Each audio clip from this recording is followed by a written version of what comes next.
Sihikud seada, pannakse eesmärgid paika, isegi aidatakse nagu sättida. Kuidas saada nagu natuke stabiilsemaks, et sa nagu ei motiveeri otseselt, ei pushi ennast ja tänu sellele ei tekita nagu selles mõttes madalat võnget, vaid sa nagu lähed stabiilsemalt.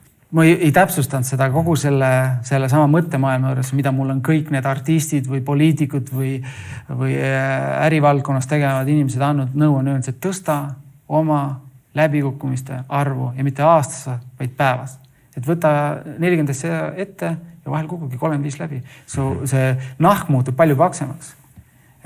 Muidu on nii, et kui ma nädala jooksul midagi ette ei võta ja midagi läbi kukkus, siis ma olen tegija. Nagu, et ma ei kukkunud läbi. Täna on esmaspäev. Ma olen siin juba mõned asjad, kui hommikul ei läinud nii, nagu planeerisin. Aga ma õppisin väga palju juba, mingid asjad sai hoopis uues suunas lükatud käima. Tõstame läbi kukkumiste arvu. Väga lihtne.